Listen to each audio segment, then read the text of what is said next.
नमस्कार, आप देख रहे हैं स्वराज एक्सप्रेस में हूं आपके साथ बुशरा। सबसे पहले खबर, जहां 28 विधानसभा सीटों पर होने वाले उपचुनाव के लिए मतदान मंगलवार को होगा और आज रवाना होंगे सभी मतदान दल। 2 बार सैनिटाइज होंगे केंद्र। सुरक्षा बलों ने संवेदनशील क्षेत्रों में मोर्चा संभाल रखा है। 9,361 मतदान केंद्रों पर लगभग 63,67,751 मतदाता मतदान करेंगे। मतदान संपन्न कराने में 56,000 मतदान कर्मी की ड्यूटी लगाई गई है। सोशल डिस्टेंसिंग का पालन करना होगा।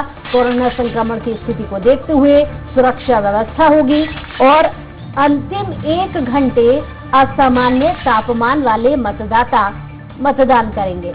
आयोग के निर्देश हैं, 1000 से ज्यादा मतदाता किसी भी केंद्र पर नहीं। प्रत्येक मतदान केंद्र पर 2-2 कर्मचारी अतिरिक्त रहेंगे।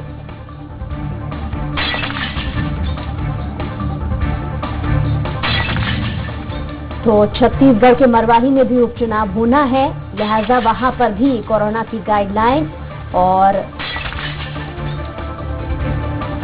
चुनाव आयोग की तरफ से दिशा निर्देश जारी किए गए हैं। और चलिए अब ये समझने की कोशिश करते हैं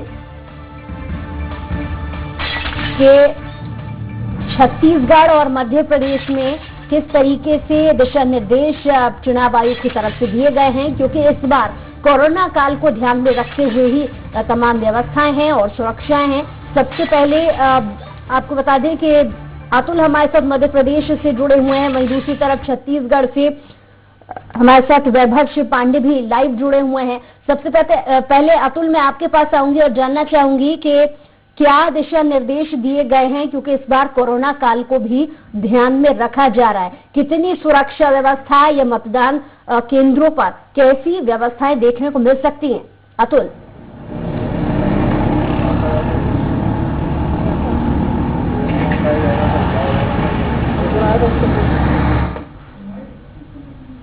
अतुल से हमारा संपर्क नहीं हो पा रहा है, लेकिन वैभव भी हमारे साथ जुड़े हुए हैं छत्तीसगढ़ रायपुर से। वैभव, माफ कीजिए, मरवाही से। वैभव, किस तरीके के इंतजाम पहले से नजर आ रहे हैं, चाहे वो केंद्रों को सैनिटाइज करने को लेकर के हो, क्योंकि कोरोना काल को भी ध्यान में रखा जा रहा है, सुरक्षा व्यवस्था का कितना ख्याल रखा जा रहा है? जी वैभव। देखिए बुशरा, काफी इंतजाम किए गए हैं कोरोना के मद्देनजर। जो 1068 मतदाता ऐसे हैं जो कि कोरोना संक्रमण की चपेट में आए हैं या फिर 80 वर्ष की उम्र से अधिक हैं या दिव्यांग हैं, ऐसे 1068 मतदाताओं का जो है डाक मत पत्र से मतदान कराया गया है और वो डाक मत पत्र जो है जिला प्रशासन के पास यानी कि निर्वाचन आयोग के पास पहुंच चुका है। दूसरी ओर जितने भी मतदान केंद्र हैं, कुल 286 मतदान केंद्र मरवाही विधानसभा क्षेत्र में हैं, उन सभी मतदान केंद्रों में हैंड सैनिटाइजर और ग्लव्स का जो है इस्तेमाल होगा और जितने भी मतदाता वहां पे पहुंचेंगे सबको सैनिटाइज किया जाएगा, उनको ग्लव्स दिया जाएगा और उसके बाद वो मतदान करेंगे। 1300 सुरक्षाकर्मी सभी मतदान केंद्रों में तैनात किए गए हैं।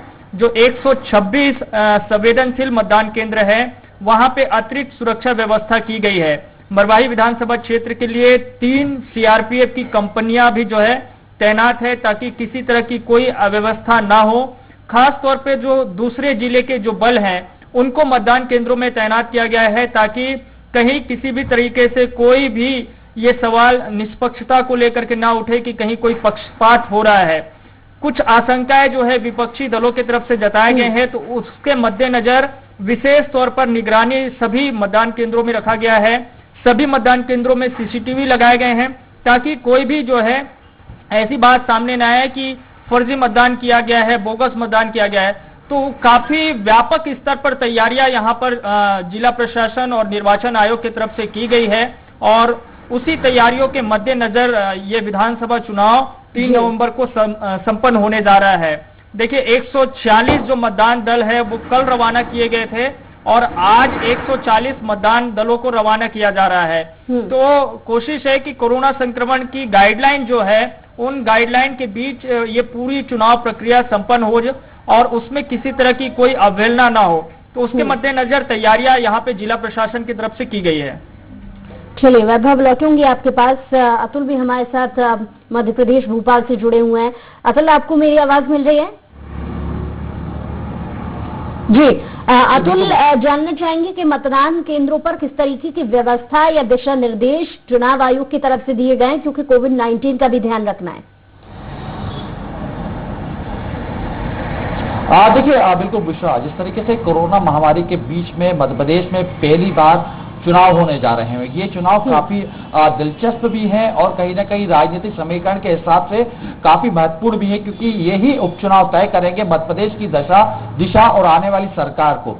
हालांकि जिस तरीके से देखने को मिलता है कि निर्वाचन की जो तैयारी है, लगभग जो 28 सीटें हैं उस पे 9,300 पोलिंग बूथ बनाए गए हैं, जिसमें अलग अलग तरीके से एक पोलिंग बूथ के ऊपर लगभग 1,000 मतदाता रखे गए हैं। वही अगर हम पूरे 28 सीटों के मतदाताओं की बात करें तो लगभग 63 लाख मतदाता है, जिसके अंतर्गत अगर हम बात करें तो पुरुष जो मतदाता है वो 23 लाख हैं और महिलाओं मतदाता की हम बात करें तो 29 लाख के लगभग हैं। वही थर्ड जेंडर जो मतदाता है 198 जो है थर्ड जेंडर जो है मतदाता रहेंगे, और साथ ही 18,000 जो है सर्विसेज वोटर्स यानी जो शासकीय कर्मचारी हैं वो वोटर रहेंगे, यानी कुल मिलाकर 63 लाख के लगभग पूरे 28 सीटों पर मतदाता अपना मतदान का जो है उपयोग करेंगे।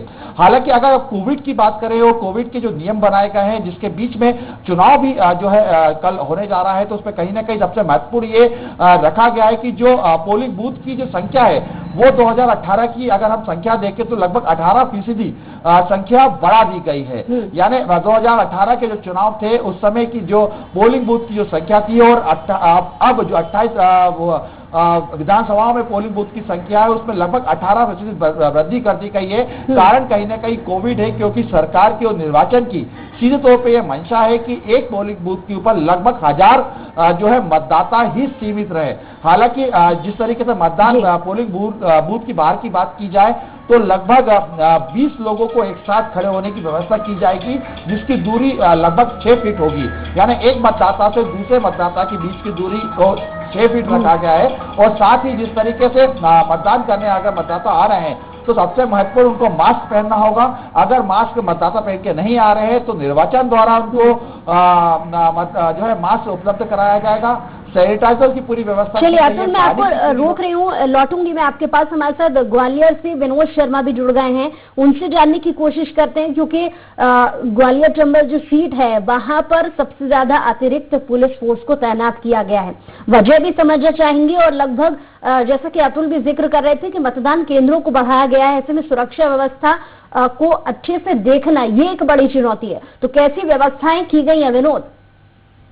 देखिए, ग्वालियर में 1000 से ऊपर जहां मतदाता हैं उन मतदान केंद्रों को बढ़ाया गया है और 250 से ज्यादा मतदान नए केंद्र बनाए गए हैं तीनों विधानसभा में, ग्वालियर सदर, ग्वालियर पूर्व और डबरा में। और साथ ही यहाँ पर 3 लाइनें रहेंगी, जिसमें एक जो लाइन रहेगी वो महिलाओं की रहेगी, दूसरी लाइन की रहेगी और तीसरी लाइन जो बुजुर्ग हैं या दिव्यांग हैं उनके लिए रहेगी। साथ ही टोकन सिस्टम भी रहेगा, अगर ज्यादा भीड़ होती है तो टोकन दे दिया जाएगा, तो उस टोकन के आधार पर आप मतदान केंद्र पर पहुंच सकते हैं और उसके बाद अगर भीड़ दिखती है तो टोकन लेकर आराम से बैठ सकते हैं, इधर उधर सोशल डिस्टेंसिंग का पालन करते हुए। साथ ही जो निर्वाचन आयोग के जिस तरह से स्पष्ट निर्देश है कोविड गाइडलाइन का जो पालन करेंगे, 90 गाइडलाइन का, उसके तहत मास्क रहेंगे मतदाताओं के चेहरे पर, सैनिटाइजर रहेगा और अगर कोई मतदाता मास्क लेकर नहीं आ पाता है तो वहां उसको मुहैया कराए जाएंगे। सुरक्षा की दृष्टि से भी सीसीटीवी कैमरे लगाए जा रहे हैं कई स्थानों पर। इसके साथ जो वाहन है, जो ये सामग्री आज लेकर रवाना होंगे, उनमें जीपीएस सिस्टम लगाया गया है और जो फ्यूल है वो मौके पर ही भराया जाएगा ताकि वाहन इधर उधर ना हो सके। इसके साथ ही सुरक्षा के लिहाज से कई कंपनियां, तकरीबन 3 कंपनियां ग्वालियर तैनात रहेंगी। इसमें बीएसएफ भी रहेगा, एसएफ भी रहेगा और जिला पुलिस बल रहेगा। तो एक बड़ी सुरक्षा व्यवस्था रहेगी, क्योंकि काफी संवेदनशील जो सीट है उसमें ग्वालियर पूर्व और ग्वालियर सदर को माना जा रहा है। इसको लेकर यहाँ पर ज्यादा सुरक्षा व्यवस्था की जाएगी। इसके साथ साथ जो पेट्रोलिंग रहेगी, अधिकारियों को नियुक्त किया गया है, वो लगातार मतदान केंद्रों पर पेट्रोलिंग करते रहेंगे। साथ ही एक हेल्पलाइन नंबर जारी किया गया है। अगर कहीं किसी को कोई गड़बड़ी दिखती है या किसी तरह की कोई समस्या है तो उस पर डायरेक्ट वो जो कंट्रोल रूम बनाया गया है चुनाव के लिए, तो उस कंट्रोल रूम पर अपनी शिकायत दर्ज करा सकता है। इसके साथ साथ मतदान केंद्रों पर जो कर्मचारी रहेंगे उनके लिए डॉक्टर की नियुक्ति की जाएगी कि अगर किसी कर्मचारी को कोई परेशानी होती है तो वो डॉक्टर से संपर्क कर सकता है।